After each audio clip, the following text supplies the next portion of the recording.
Hello दोस्तों, नमस्कार। मैं प्रतिभा पांडे स्वागत करती हूँ आपके अपने यूट्यूब चैनल स्टोरी जोन प्रतिभा में। तो दोस्तों, आज हम आपके लिए लाए हैं गीता का रहस्य। यदि आप गीता के रहस्य के बारे में जानना चाहते हैं तो हमारी वीडियो में लास्ट तक जरूर बने रहें। तो दोस्तों, आइए शुरू करते हैं गीता का रहस्य। एक बार महात्मा गांधी के पास एक व्यक्ति गीता का रहस्य जानने के लिए आया।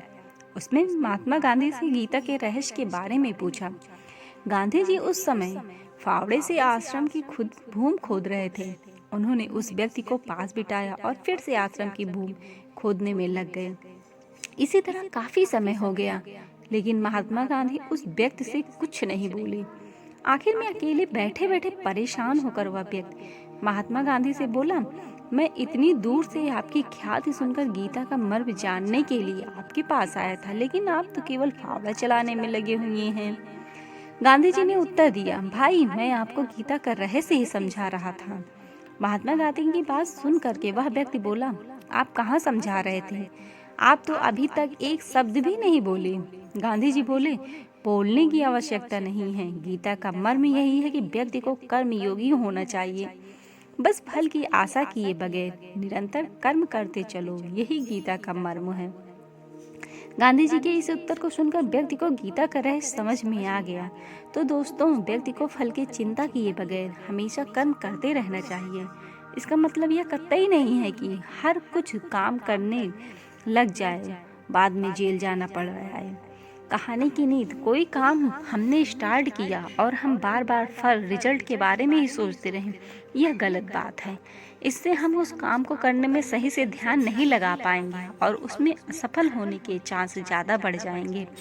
इसलिए जो काम कर रहे हैं उस पर फोकस करो, फल अपने आप अच्छा मिलेगा। बोले हुए शब्द वापस नहीं आते। एक बार की बात है, एक किसान ने अपने पड़ोसी को भला बुरा कह दिया, लेकिन कुछ दिन बाद उसे अपनी इस गलती का एहसास हो गया। लेकिन वापस सुलह कैसे करें, इसकी सलाह लेने के लिए एक संत के पास गया। किसान ने संत से कहा, मैं अपने पड़ोसी को कहे हुए बुरे शब्द वापस लेना चाहता हूँ, आप कोई रास्ता बताइए।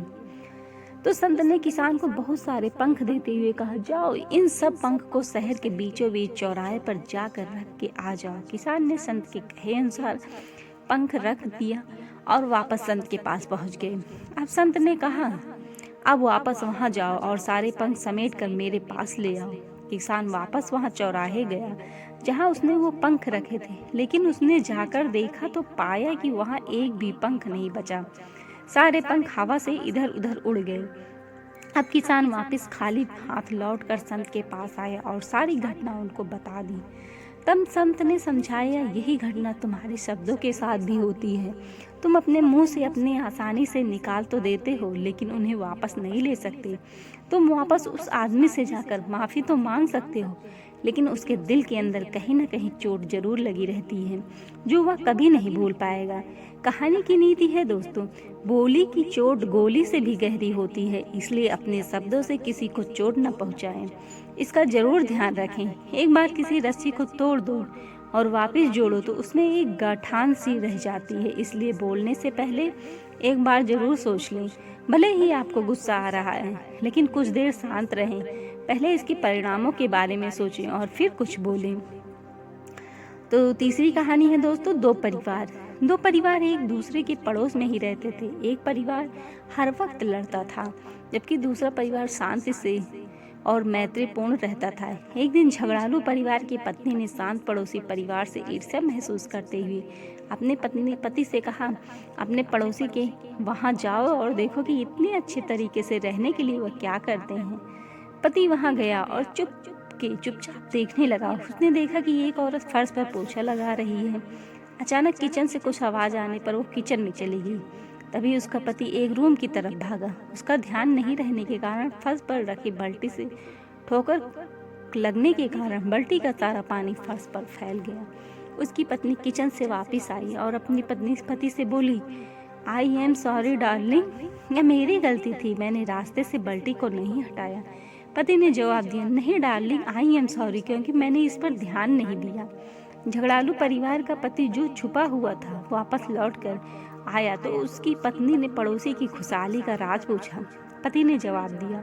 उनमें और हम में बस यही अंतर है कि हम हमेशा खुद सही होने की कोशिश करते हैं, एक दूसरे को गलती के लिए जिम्मेदार ठहराते हैं, जबकि वो हर चीज़ के लिए खुद जिम्मेदार बनते हैं और अपनी गलती मानने के लिए तैयार रहते हैं। दोस्तों, एक खुशहाल और शांतिपूर्ण रिलेशन के लिए ज़रूरी है कि हम अपने अहंकार को साइड में रखें और अपने स्वयं के हिस्से के लिए व्यक्तिगत जिम्मेदारी को ध्यान में रखें। एक दूसरे को दोषी ठहराने से दोनों का नुकसान होता है और अपने रिलेशन भी खराब हो जाते हैं। दोस्तों, परिवार में दूसरे की जीत भी इतनी जीत होती है। अगर हम बहस करके दूसरे सदस्य को नीचा दिखा दें, ये उसकी हार नहीं बल्कि आपकी हार है। कहानी की नीति है, परिवार को तोड़ना नहीं जोड़ना सीखें। ऐसा करने से आप एक खुशहाल और शांतिपूर्ण परिवार का हिस्सा बन जाएंगे। और चौथी कहानी है संसार की रीत। छोटी सोच शंका को जन्म देती है और बड़ी सोच समाधान को। एक बार की बात है, एक शहर में बहुत ही मशहूर चित्रकार रहता था। एक दिन उस चित्रकार ने एक बहुत खूबसूरत तस्वीर बनाई, उसे शहर के बीचों बीच चौराहे पर लगा दिया और नीचे लिखा कि जिसको जहाँ भी इस तस्वीर में कोई कमी नजर आए तो वह निशान लगा दे। जब शाम को चित्रकार वापस वहाँ गया और तस्वीरें देखी तो वह स्तंभ रह गया, क्योंकि उसकी पूरी तस्वीर निशानों से खराब हो चुकी थी। उसे यह सब देखकर बहुत दुख हुआ। उसे कुछ भी समझ नहीं आ रहा था कि अब वह क्या करे। वह दुखी बैठा हुआ था। तभी चित्रकार का एक दोस्त वहां से गुजरा। उसके दोस्त ने पूछा, दोस्त क्या हुआ, इतना दुखी क्यों बैठे हो? तब चित्रकार ने सारी घटना दोस्त को बता दी। तब दोस्त ने कहा, एक काम करो, कल एक और तस्वीर बनाना और उस पर लिखना कि जिसको भी इस तस्वीर में जहाँ कहीं भी कोई कमी दिखे उसे सही कर दो। अगले दिन चित्रकार ने ऐसा ही किया। उस शाम को जब उसने अपनी तस्वीरें देखी तो उसने देखा कि तस्वीरों पर किसी ने कुछ नहीं किया। तस्वीर वैसी की वैसी थी। सब चित्रकार संसार की रीत समझ चुका था। वह जान गया कि कमी निकालना, निंदा करना, दूसरों की बुराई करना आसान है, लेकिन उन कमियों को दूर करना अत्यधिक कठिन होता है। कहानी की नीति है दोस्तों, हमें अपनी एनर्जी को दूसरों की बुराई करने में, उनमें कमियां निकालने में बर्बाद नहीं करना चाहिए। अपनी एनर्जी को रचनात्मक कार्यों में लगाएं। अगर कमियां निकालनी ही है तो अपनी कमियां निकालो और उन्हें दूर करने का प्रयास करो। बाधा या अवसर। बहुत समय पहले की बात है। एक बार एक राजा ने अपनी प्रजा की परीक्षा लेने की सोची। उसने एक बड़ा सा पत्थर रास्ते में रख दिया और खुद कहीं दूसरी जगह चुप गया। देखने लगा कि कोई इस पत्थर को हटाता है या नहीं। कई लोगों ने तो राजा को गालियां दी और कहा कि राजा सड़क को साफ करने के लिए कुछ भी नहीं करता। राजा के करीबी भी उस रास्ते से गुजरे, लेकिन उन्होंने भी पत्थर को नहीं हटाया। तभी एक किसान उधर से आ निकला। उसके पास बहुत भारी सामान भी था, लेकिन उसने अपने सामान को साइड में रखा और उस भारी पत्थर को धक्का मारने में लग गया। कुछ देर तक कोशिश करने के बाद आखिरकार उसने पत्थर को साइड में कर ही दिया। वापस जब वो अपना सामान उठाने लगेगा तो देखा कि जहाँ से पत्थर हटाया था वह एक छोटा सा बैग पड़ा था। उसने बैग उठाया और खोला। उसने देखा कि बैग में बहुत सारे सोने के सिक्के और राजा का एक संदेश लिखा हुआ था। संदेश में लिखा हुआ था कि यह बैग उस व्यक्ति के लिए जिसने पत्थर को हटाया। किसान बहुत खुश हुआ और अपने घर जाकर सबको बैग दिखाया और सारी बात भी बताई। उनके बच्चे भी बहुत खुश हुए। दोस्तों, हमारे रास्ते में भी बहुत सारी बाधाएं आती हैं। हमें भी शिकायत करना छोड़कर बाधाओं को हटाकर अपने जीवन को बेहतर बनाना चाहिए। कहानी की नीति है, जरूरी नहीं है कि कोई देख रहा हो तभी अच्छे काम करें। जब भी मौका मिले उदार भावना से सेवा करें। आपको इतनी खुशी मिलेगी कि आप सोच भी नहीं सकते हैं। तो दोस्तों, और कहानी है आपके लिए, कभी ना हार मानी।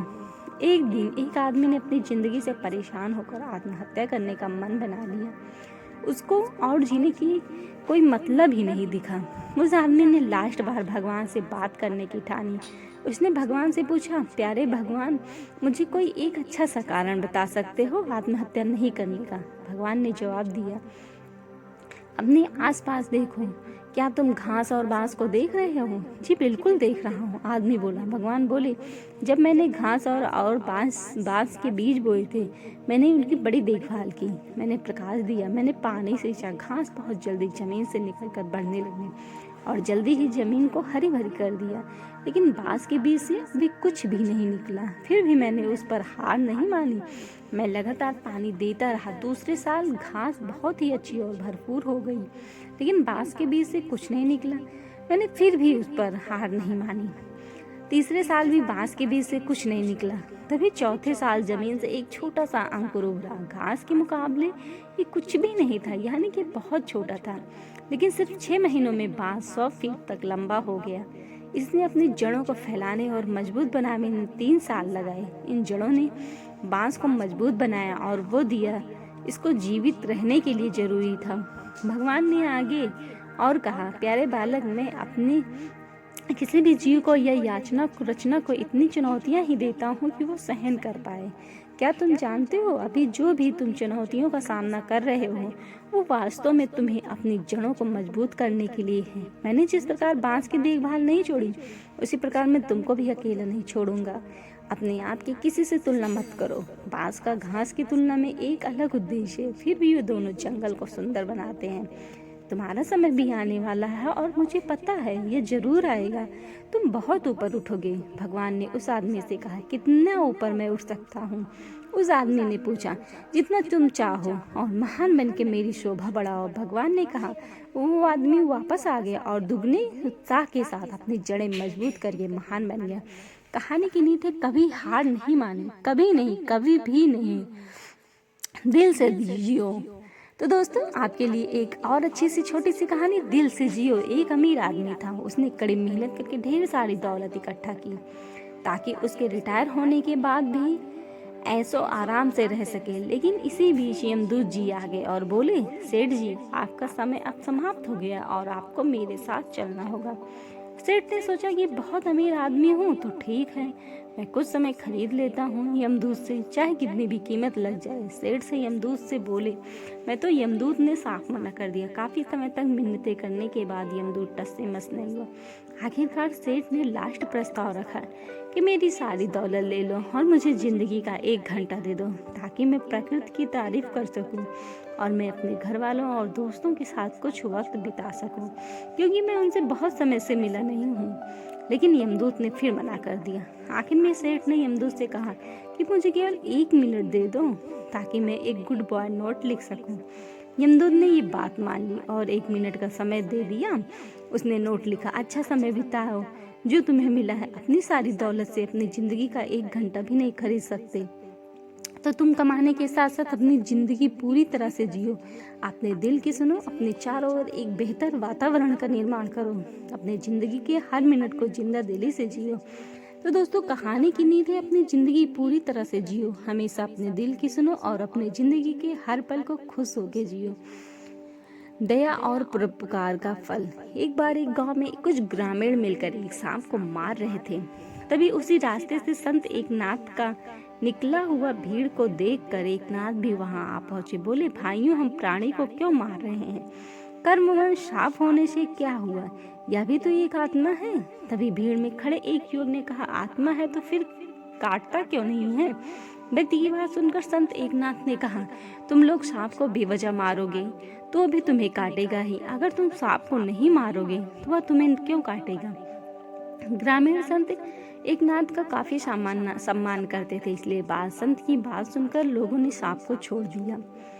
कुछ दिनों बाद एकनाथ शाम के वक्त घाट पर स्नान करने जा रहे थे। तभी उन्हें रास्ते में सामने फन फैलाए एक सांप दिखाई दिया।